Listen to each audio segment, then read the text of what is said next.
Hey guys, in this video we're going to build a basic Django project from scratch and understand how Django actually works behind the scenes. So we'll create a simple application where the user enters two numbers in the browser, sends that data to the Django backend using a post request, performs some operation on the server side by adding those numbers together, and then returns the result via an HTTP response back to the browser. Along the way, we'll also understand how to create and activate a Python virtual environment. Now, why do we have to create a virtual environment just for Python or Django? But compared to in Node.js, we don't have to create one. Instead, we just install all the packages via npmi or Node Package Manager, and those set of libraries are only used for that particular project.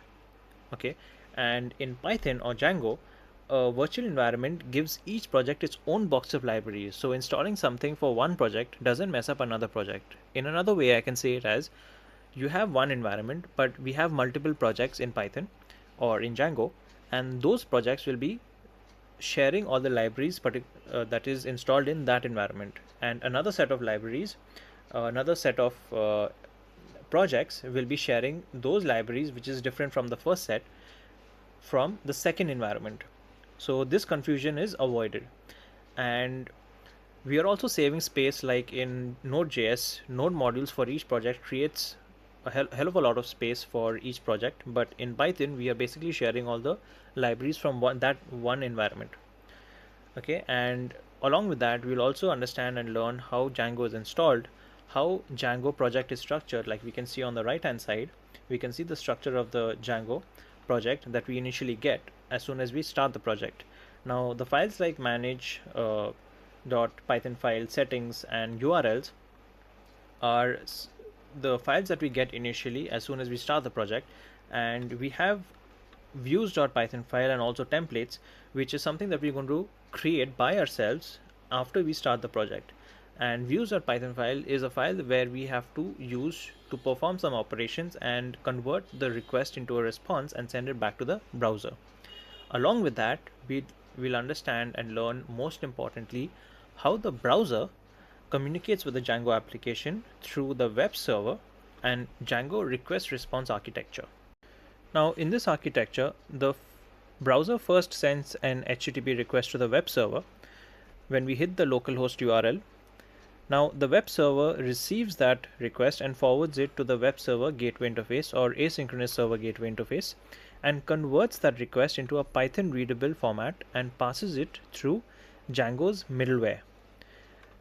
Middleware is basically acting like checkpoints, or it processes layers. So it sits between the request entering Django and the response leaving Django, and that request enters the URL configuration or the URL routing, where Django checks URL's Python file to find the correct view function for the request, turning it into an HTTP request object.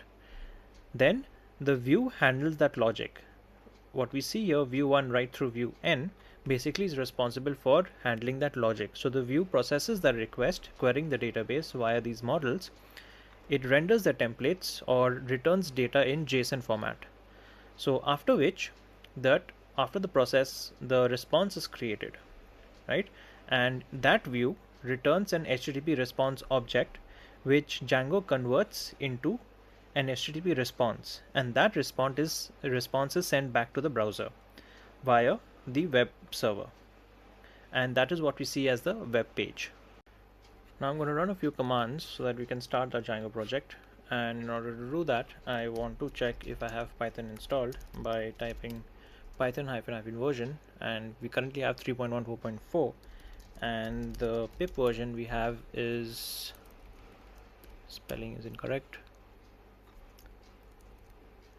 forgot to give a double hyphen, and the pip version we have is 26.0.1. Now if you don't have the Python and pip installed in your system, then I would recommend you go to this website, python.org/download/windows or /macOS or Mac, to be able to install the Python version, and automatically the pip will also be installed. So currently the latest release that we have is 3.14.5, and thereon, moving back to the terminal, we go to the desktop directory, and I'll just clear this out, Now inside this I want to be able to create an environment. So in order to do that, I want to type Python. We run the built-in module named venv, or the virtual environment, and name it my environment or my env. Okay, and on doing that we have created in the desktop a my environment folder. Okay, and I'm going to activate it, so I have to go inside this bin directory, and in order to do that I am going to change directory while I keep this aside to, I don't really have to go to my directory, but I will activate it from outside. So source, or you can just type dot the name of the environment slash bin, right? And here we have activate, so slash activate, and I'm going to hit enter. Now that we have activated it, I want to install Django, right? And Django is going to be installed inside libraries, that is lib folder. Inside that we have python.3.14 folder, and inside which we have site packages or site hyphen packages, and at present we have only pip package installed and inside site packages. And after we are going to install Django, we're going to see a Django folder present. So I'm going to install Django by pip install Django, and here we have installed it. Now I'm going to upgrade pip because that is what is asking me to do, and this is what we are doing not in a global system but locally, right? And we have upgraded pip. Now what we're going to do is create the project. So in order to create the project, we're going to type Django admin, and since I'm able to use this Django, the reason is because we have installed Django in our site packages. And after installing that, we type Django admin start project, and the name of the project I'm going to give it as user input. Okay, so on doing that, we have created a new project called user input, and I'm going to change directory to user input and type code space dot, so that our environment file, or after having activated this environment file, we have opened our VS Code terminal or VS Code, where we have these the folder structure. So this is Django's minimal bootstrapping architecture. So first we have manage.py file. This is our entry point for Django commands, and the purpose of it is to communicate with Django. It loads the settings, starts the framework. So think of it as Django's command center. Then we have settings Python file. Now this is the global configuration file, and it contains allowed hosts, installed apps, middleware, template configuration, web server gateway application, database configuration. It has static files, right, and authentication validators. Then we have our urls.py, which is a traffic controller, and it maps the URLs, which is a Python function for Django routing. Then we have WSGI, or web server gateway interface. Now this is used mainly in production, and this file allows web servers like gunicorn, Apache, or UWSGI to communicate with Django. So this is used only in production mode. Okay, and similarly we have asynchronous server gateway interface, which is the modern async version or asynchronous version of WSGI, and it is used for WebSockets, real-time apps, async requests, chat systems, notifications, and more. And we have frameworks like UVCon and Daphne that use this, and this is a future-oriented architecture, so we're not going to use it in this particular video. And finally we have our init, which marks the folder as a Python package. So without it, Python may not properly treat the directory as importable, so it's usually empty. So here I've introduced a few new files like views.py file, and inside templates, which we have created a new folder. We have the index.html file, which is going to be our design page for our browser, and inside views.python file we have some functionality so that when we receive a request we can send back a response in the form of HTTP response back to the browser, right? So and I made some changes, like in settings.python file I've imported operating system module, which earlier it wasn't there, and I've used that operating system module to be able to draw a path that to tell Django that we have our templates directory in this particular location.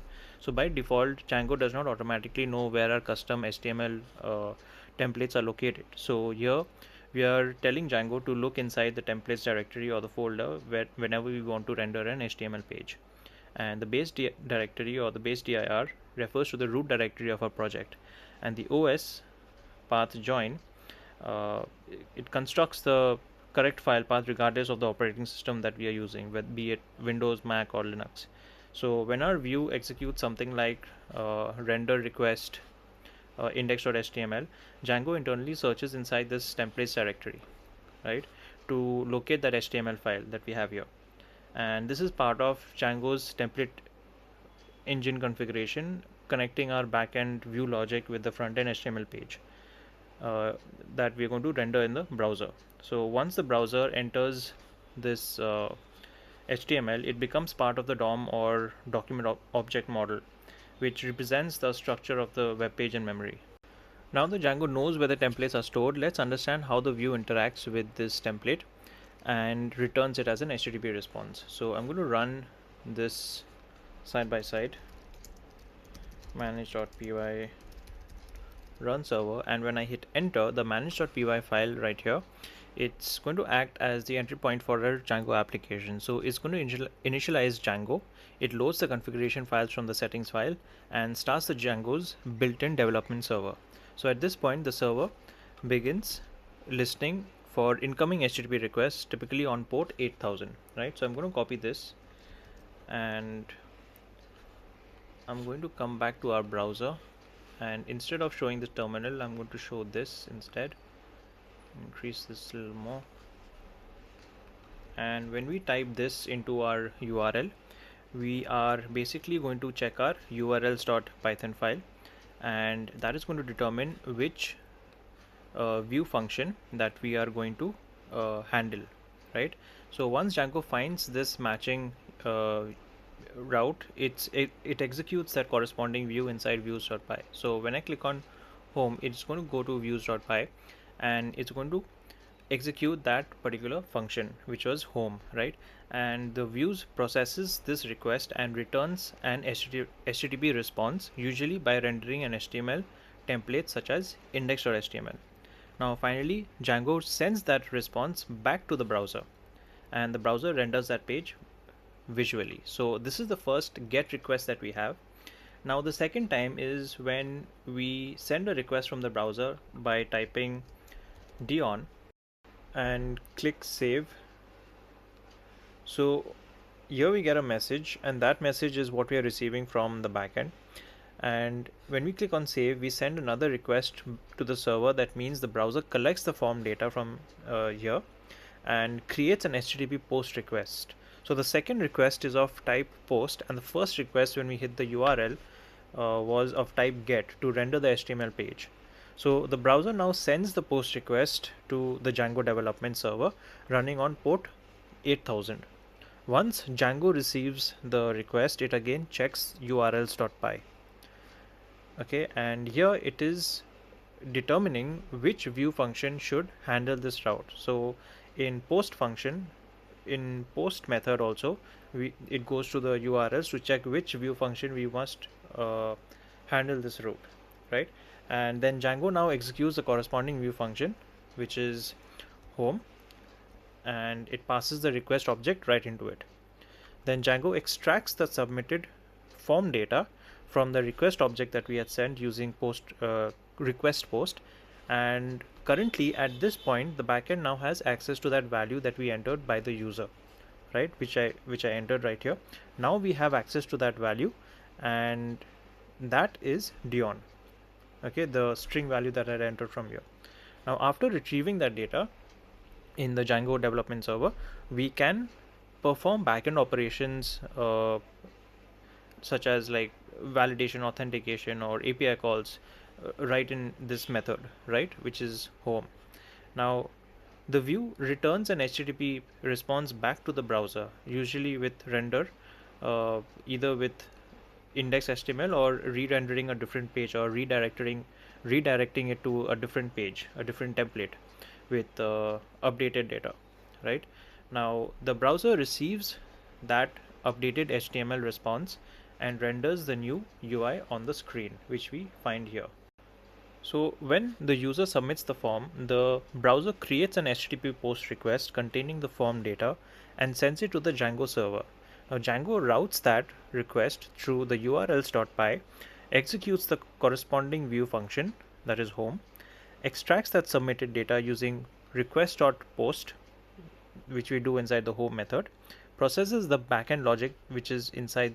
If request method is type post, then it processes the backend logic and finally returns an updated HTTP response back to the browser using the render method. One important thing to understand is that HTTP is a stateless protocol. That means the server does not automatically remember the previous requests made by the client. So every request sent from the browser is treated as a completely new request unless we explicitly store that state using mechanisms such as sessions or cookies or tokens or via databases. So that's why Django provides features like sessions and authentication middleware to help maintain user state across multiple requests. Okay, and in settings.py, I think there is, right. So how, when we send a request from the browser, how do we know that the request is going to URLs? It is always via settings. So we have that setting in our Python settings file where it routes that URL to that particular function, right? And basically this line tells Django where the main URL routing configuration for the project exists. So here the user input, right here, it refers to the project package, and the URLs refers to the urls.py file inside that package. And whenever Django receives an incoming HTTP request, it checks that in configuration to know which URL dispatcher file should handle that request routing. So after the Django server receives that request, it consults this URL configuration to determine which view function should execute. Then we have a whole bunch of middlewares that I had shown through the diagram, that it first passes, the request first passes via the web server gateway interface and then via the middleware. So the middleware that we see in this diagram here is basically passing through the middleware in the security in the settings Python file. So we have multiple middlewares here, so that it passes through, like security. We have CSRF view middleware, which is basically responsible for protecting our Django application from fake or malicious form requests coming from unauthorized websites. So that is one. And then we have authentication middleware and so on. So, and this line that we have right here, WSGI application, this line tells Django which WSGI application object should be used as an entry point for the web server. So inside WSGI Python file, we have Django creates a WSGI application object that acts as the communication layer between the web server and the Django application. So when the Django development server starts, it uses this WSGI application internally to process incoming HTTP requests. Okay, and you can think of it as WSGI application as the gateway through which web requests enter the Django framework. So the important takeaway here is not just writing the code, but understanding how each layer of the Django architecture communicates internally during the request response lifecycle. Understanding this lifecycle is extremely important because almost everything we build in Django revolves around this request and response architecture. So till then, keep practicing, keep exploring the framework, and I'll see you on the next one.